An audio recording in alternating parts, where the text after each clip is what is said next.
the President of the African Arbitration Association and former Attorney General and Minister of Justice of the Federal Republic of Nigeria, my good friend, Chief Bayo Ojo, the Secretary General of the African Arbitration Association, Dr. Rukia Baruti, the Board of Directors and members of the African Arbitration Association, distinguished speakers and participants, colleagues, ladies and gentlemen. I'm delighted to join you on the occasion of the second annual conference of the African Arbitration Association to take stock of the growth of the association so far and to deliberate on the conference theme, Reform and Innovation in International Dispute Resolution, African Perspectives. I'm even more pleased to be delivering the keynote address of the conference, as this signifies the importance of the partnership between the African Legal Support Facility and the African Arbitration Association. As many of you are aware, and as has already been mentioned, the ALSF was involved in the establishment and launch of the African Arbitration Association in Abidjan in 2018 as a preparatory meeting, not because both our organizations acknowledge and seek to promote legal capacity and processes and their utilization or contribution towards sustainable development in Africa, including through addressing the asymmetry of legal capacity between African countries and investors, ensuring balanced and fairness in contracts and dispute resolution, and providing innovative solutions to various legal issues. Ladies and gentlemen, it is on that last point, which is also reflected in the theme of the conference, that I wish to focus this address. I will begin by rehashing the slew of issues in need of reform and innovative solutions. Next, I will discuss some interesting developments that are speaking to or could address these issues. And then, Mr. President, you will no doubt, on account of seniority privileges at the bar, permit me to offer some snap proposals in conclusion. These issues are known to all of us. But for the purpose of this address, I shall categorize the issues that need reform and innovative solutions in Africa as follows. Firstly, legal capacity and accessibility issues. There is obviously a dearth of expertise in or exposure to cutting-edge areas of law. Wide dispersion of cutting-edge legal expertise is absolutely necessary. There is substandard trainings in some cases, and exclusive outsourcing of legal work to international non-African firms. In addition, the range of local law firms and depth is of concern to many of us. In addition, cross-jurisdictional practice across the continent is limited. And of course, when it comes to training, the costs of legal training are quite high. Quite often, the relevant physical infrastructure and facilities are inadequate, and many of the trainings organized are not focused on the core issues affecting our profession in present-day legal practice. And finally, quite often you have a situation where you have non-selection of qualified persons for transactions. The second set of issues relates to legal rules and processes. You will all agree with me that there are lopsided investment treaties and contract provisions and dispute resolution frameworks that are not favorable to the continent. Lack of or weak harmonization across our borders within the regional economic communities and continentally, non-qualitative frameworks for law and rule-making. Thirdly, gender inequality. I believe that matter speaks for itself. Although we have increasing female enrollments and qualifications, they are not commensurate with senior and leadership roles or even arbitration appointments. In addition, there is often marginalization of one gender from large transactions. Fourthly, there are cultural and customary issues. These include disregard for cultural and customary norms, inadequate documentation or recognition of cultural and customary norms, especially in large-scale land-based transactions. And this is something that concerns all of us, knowing how some of these impede the investments in some areas. Fifthly, there are issues relating to interdisciplinary collaborations and data issues. There is generally inadequate understanding or connections with non-traditional disciplines and emerging areas, such as technology, e-commerce, the blue economy, space, data sciences, and related issues. In addition, you have a situation where you have poor data collection, its interpretation and analysis for effective decision and rulemaking by legal practitioners. Finally, the sixth area I am concerned with is intellectual property protections. There is insufficient knowledge or understanding of the creators of IP issues and their relevance. The ease of IP registrations is still lacking. And above all, there is inadequate attention to IP issues in complex commercial transactions. These issues are by no means exhaustive, nor are they mentioned in any particular order. In highlighting and attempting to categorize them, one hopes to instigate the process of analysis and clarification necessary for the more enterprising and progressive ones among us to begin considering and innovating solutions to the issues.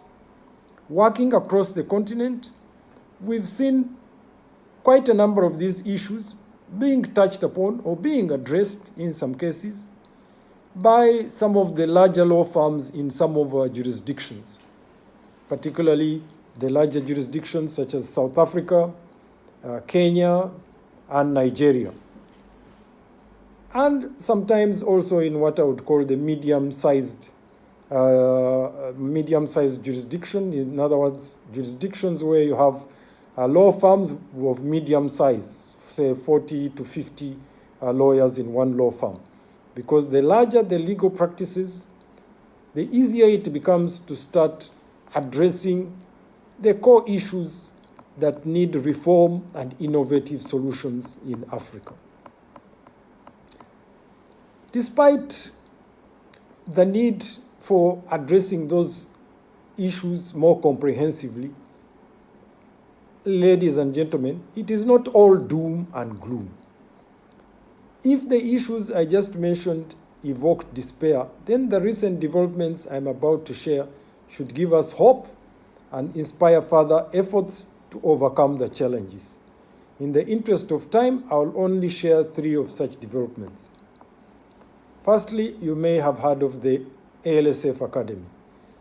Allow me, Mr. President, to lead with and expatiate on a flagship innovation of my own organization, the African Legal Support Facility Academy Virtual Capacity Building Platform.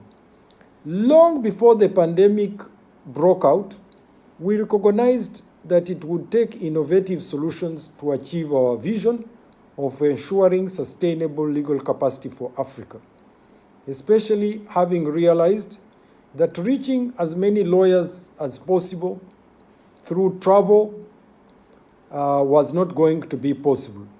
And we realized that the best way was to go the more modern route of IT technology.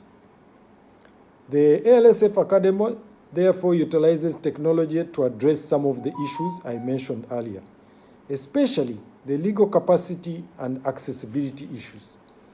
The platform enables us to provide training and skills in the key sectors of our operations: extractives, power, infrastructure, and sovereign debt, as well as relevant soft skills, while also ensuring that we will have access to an expanding pool of qualified experts to advise on complex commercial transactions.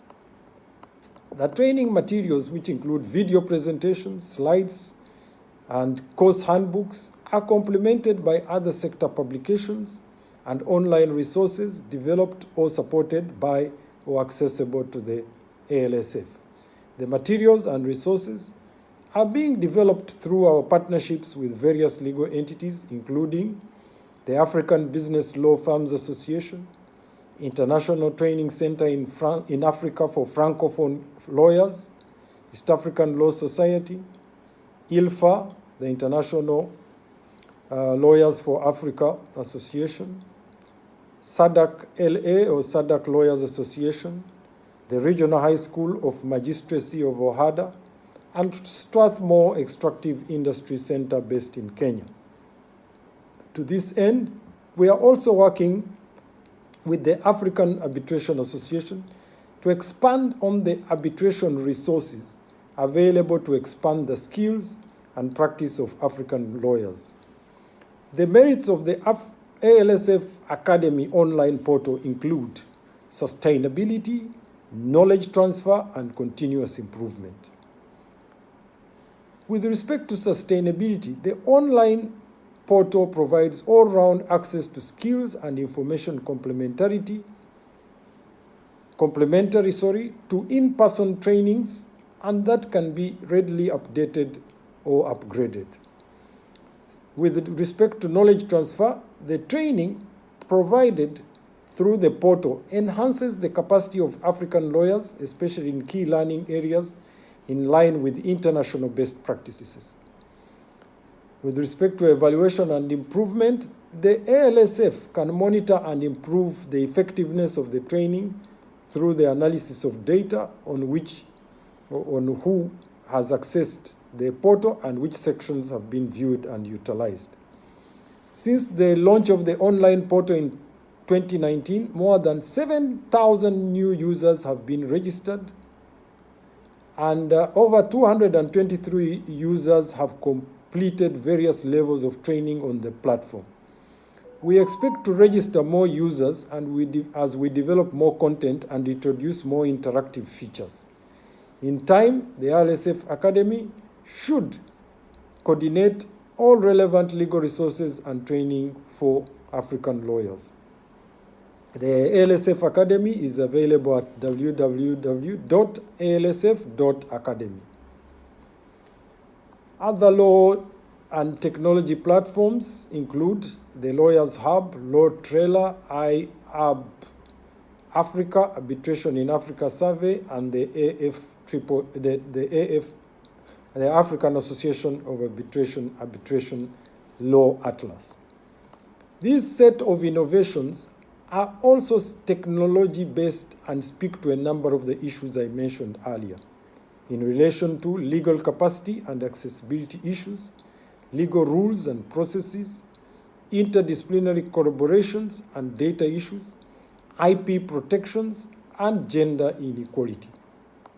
Mr. President, distinguished delegates and members of the African Arbitration Association, I recently had the pleasure of participating in the Pan-African Lawyers Union Conference panel on legal technology and continuing legal education in Africa, and was introduced to some amazing work by some young African lawyers. That they are women alone, I believe, goes a long way in resolving the gender inequality issues. One of the enterprising young women was involved in the creation of the Lawyers Hub, a legal technology policy organization that provides technology-driven solutions to policy making, legal practice, and access to justice.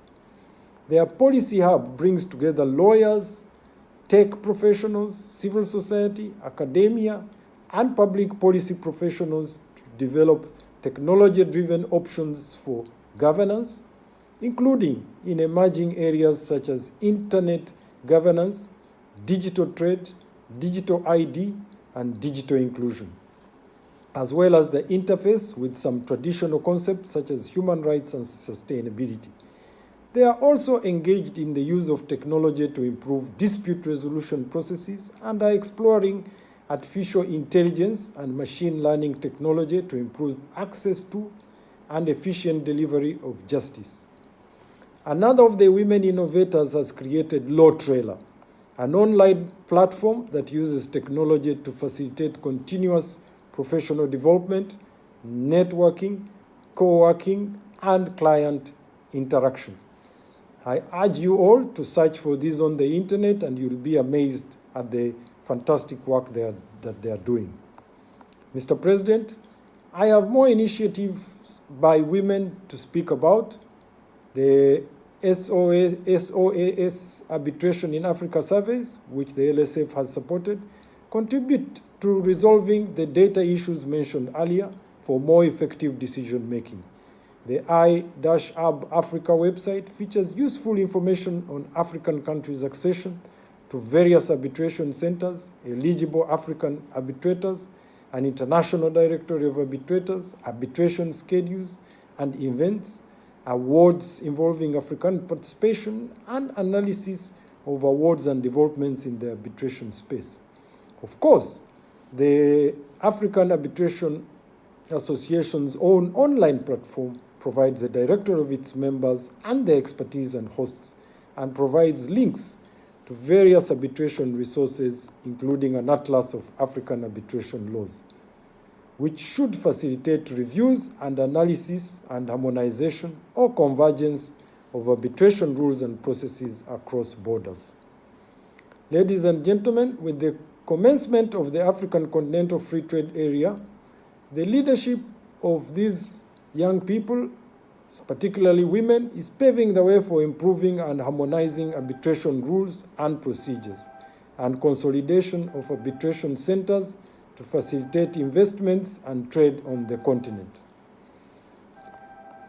Ongoing reforms in the international investment regime is another important area we need to attend to.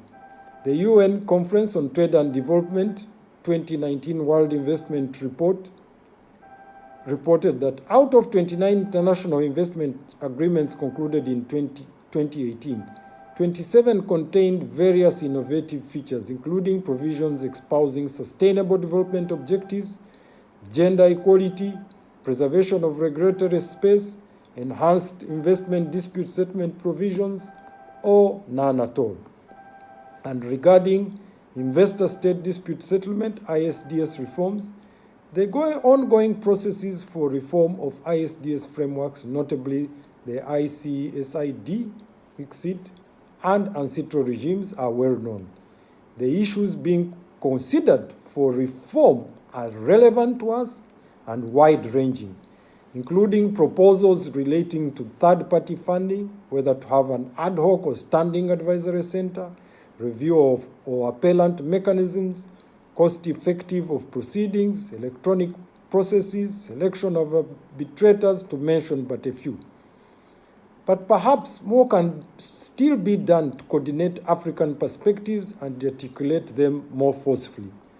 On the part of the LSF, we made an effort to get one of the African institutions to develop what would be considered as an African position on these issues. But I think the AAA, or African Arbitration Association, should take up this key role of coordinating what the African position should be on the ongoing efforts for an investor-state dispute settlement reform system, and ensure that the voice of Africa is heard in that ongoing reform process. I noticed that two great panels will be discussing the reforms in the international investment regime in more detail today. So I will say no more than that it is refreshing that the ongoing reviews are open and inclusive. Mr. President, I will now conclude this address with a few thoughts of our consideration. The objective, first of all, should be to increase the use of technology by all of us. So we propose that there should be virtual hearing management services that could be used by all African countries, particularly the more fragile countries with technological and infrastructure challenges. by leveraging or utilizing the resources of the African Association arbitration members or affiliates across the continent. This will help in demystifying the use of technology in arbitration cases. Secondly, we think there should be a feedback loop. As advisors to African governments on transactions that could potentially end up as disputes, the ALSF is interested in utilizing the lessons learned in the ISDS outcomes or awards to enhance transactions by our regional member countries. Your association is therefore encouraged to consider developing its analysis framework to support these processes. Thirdly, with respect to illicit financial flows, IFFs, we all know Africa loses, it is reported, that over 90 billion in illicit capital flights every year. That's about 4% of our continent GDP. The solution mainly lies in improving national capacities and governance regulatory systems, negotiating better and improved taxation agreements, among others. But the international arbitration regime has a big part to play in curbing this criminality. So in your discussions, I hope that you'll take account of this and find innovative ways in which the African Arbitration Association can have a bigger impact in terms of stopping illicit financial flows out of Africa. Finally, I wish to end with news of collaboration between the ALSF and the African Arbitration Association. Further to our support of the African Arbitration Legislation Atlas, we are planning to collaborate on more projects aimed at creating knowledge products, capacity building, and promoting arbitration in Africa.